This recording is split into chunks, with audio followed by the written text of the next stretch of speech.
So, guess who decided to dedicate a week to a Superball? The Superball is probably the second most interactive weapon in Combat Initiation, following the sword. Before version 2.2, the Superball was pretty mediocre, unreliable, and the oddball among the primaries. But with version 2.2, the Superball has been completely overhauled, and it now stands as one of the best weapons in the game.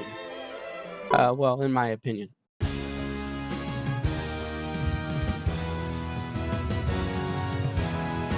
The Superball had a massive revamp in version 2.2, giving it more synergies, consistency, and way more options to approach enemies. Baja behind you.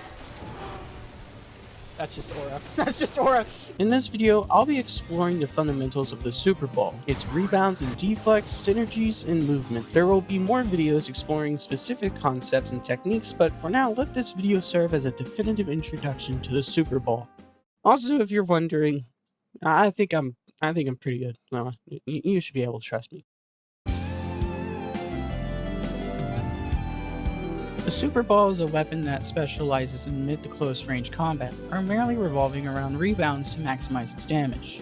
Alright, now, what the hell did I just say? Well, I'll break it down into smaller parts. The Superball works incredibly well when you're close to enemies. Typically, you'll want to be near enemies in order to accurately rebound, meaning you'll be putting yourself in the face of danger a lot. Also keep in mind that it's not just mid-range where this weapon works. You can use this weapon at long or even close range, but the effectiveness will vary. Basically, don't play too far away from the enemies, but don't play too close to them. The whole space thing is just something you'll learn with simply using the ball, and I can't really tell you what space works for you. You'll just have to figure out what is comfortable for you. The second part of that sentence is the rebound part, which is something I actually can talk about. Rebounds are the main way of dealing damage with the Superball itself, and it's kind of complicated. There are many factors that affect damage, but the one I really want to hammer home, and the one that I think every player should know, is the rebound combo. Essentially, rebounding the same ball over and over again will increase its damage. Starting with a throw, it does pretty pitiful damage, but as you rebound it, it'll increase. Being able to take out lesser users instantly and even some greater users quickly.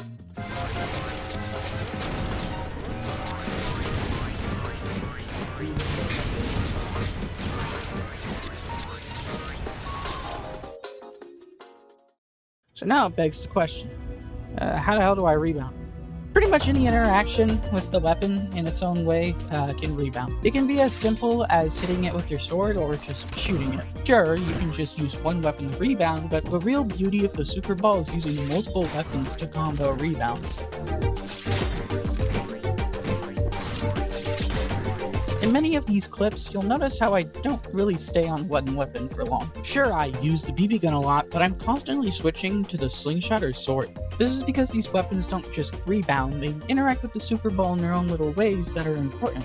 The first and most basic thing to understand is that you have a lot of freedom with the Superball, as most weapons do synergize with it, making it incredibly flexible. So my first piece of advice is to experiment, see what works for you and see what doesn't. For now, however, it's time you should know what each category of weapons do.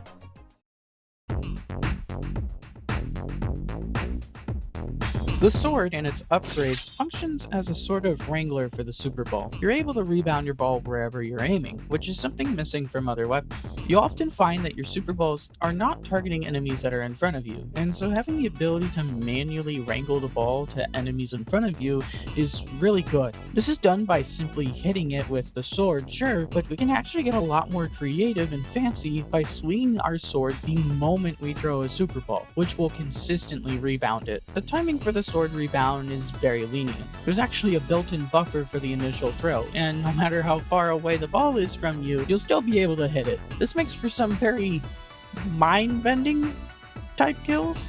The second thing about the sword is that it's one of the faster weapons, meaning you'll be able to rebound the ball very quickly so long as there are enemies near you. Take a look at this Wave 31 clip and yeah, I think you'll understand.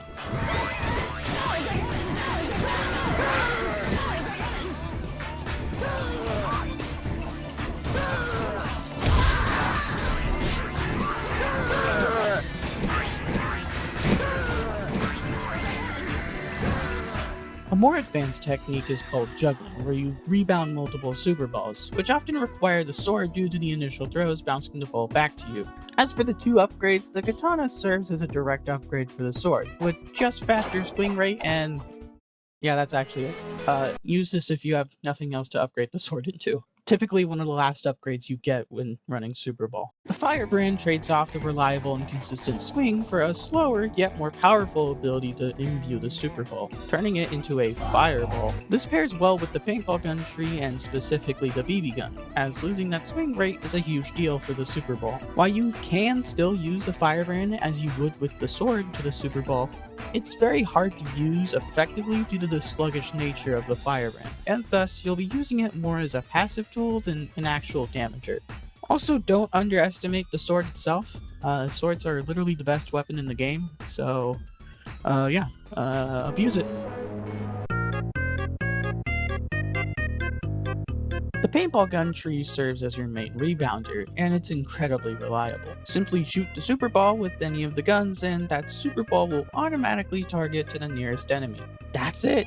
Despite its simplicity, the paintball gun tree is probably the best tree when it comes to rebounding, because of its infinite range. And because of that range, you'll be using the guns a lot because of that general use case. Similar to the katana, the BB gun is a way more reliable option. It is completely hit scan, which means that your shots will always aim at your cursor. The more interesting aspect of it is of course the alt fire. If I'll be honest, the alt fire is kind of inconsistent and I don't fully know how it works, but the gist of it is that ricochets will auto-target super balls and will usually rebound nearby super balls to the closest enemy towards you. This makes the alt fire incredible against large groups or single targets, such as raiders or bosses.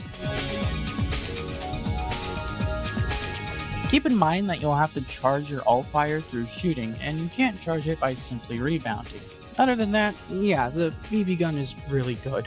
Similar to the Firebrand, the freeze ray will trade off speed for the freeze imbuement, and if I'll be honest, the freeze rate kinda sucks with the Super Ball. That slight damage increase does not equalize losing the speed of your all-around rebounder, and can actually be worse than the paintball gun. The imbuement itself doesn't even really change much, just a really low damage modifier, and you're better off using the Firebrand or literally any other imbuement.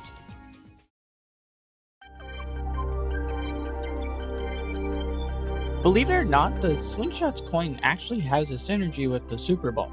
This weapon serves as a nice cherry top to your loadout, as it requires either a sword or gun to actually hit the coin, so don't do this.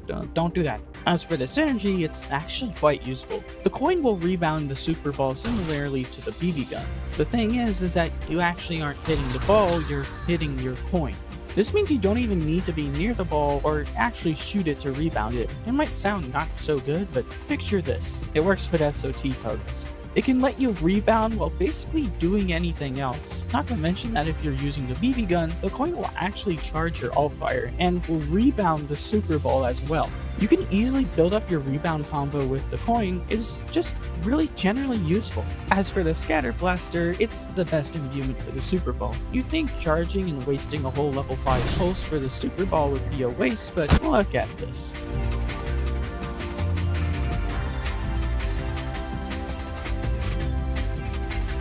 Your teammates will probably imbue your super ball by complete accident, but it's incredibly effective and useful. You can also just run the scatter blaster yourself if you want. These two weapons don't have much, but what they do have is pretty incredible. I want to show our audience what is in store. W teamwork.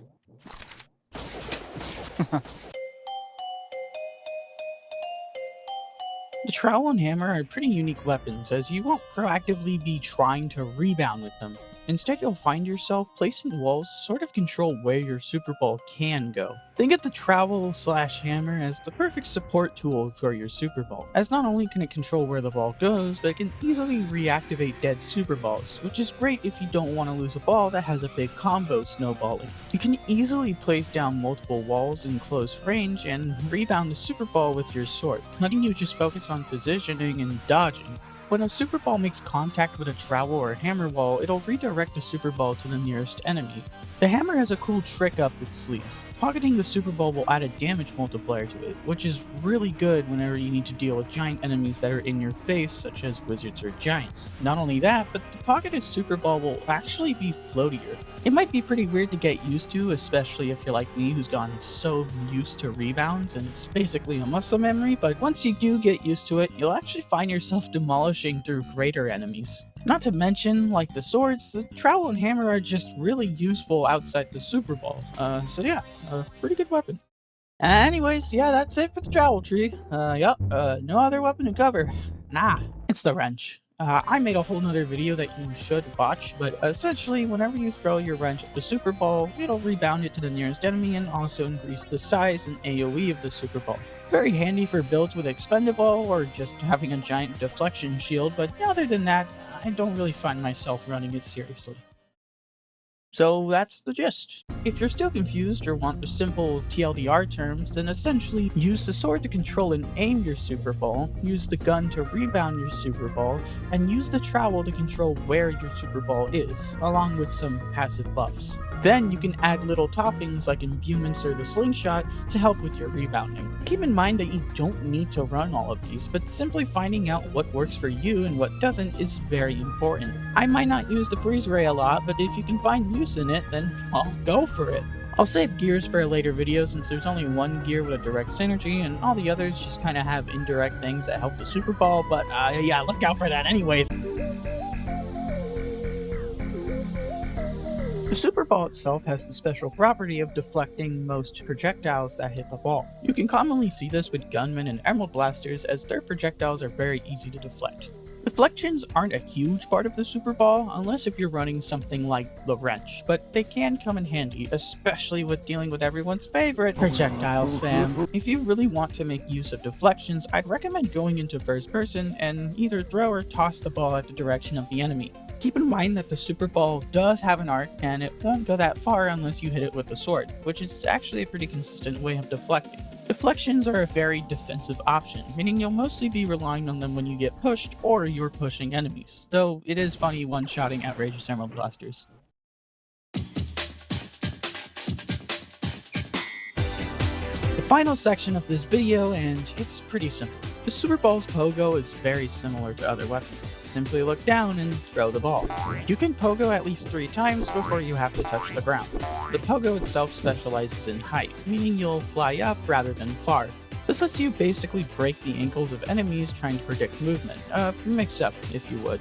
You can also use it to escape dangerous fights or ambushes, such as a smith charging directly at you or a fireman running you down. I mostly use the Superball for those two things, but it also serves as a great pogo for other weapons like sword and especially Slingshot or BB gun. It should be noted that the Superball itself is actually too slow to get use out of its own pogos on flat ground, meaning you'll need to use other weapons to pogo multiple times or get enough height to actually allow for another pogo. So yeah, that is the basic introduction to the Superball. There will be plenty more videos that deliberately go into more detail about specific things, but for now, treat this as an entry dish to the main course. It's also a course, so like don't undermine it. I've been meaning to make a video like this for a year now, and this is the beginning of a series that I'm really excited to work on. So yeah, stay tuned for the next episode, and I haven't made a baller reference like at all in this video. Keep on, keep on, keep on rolling. Yeah.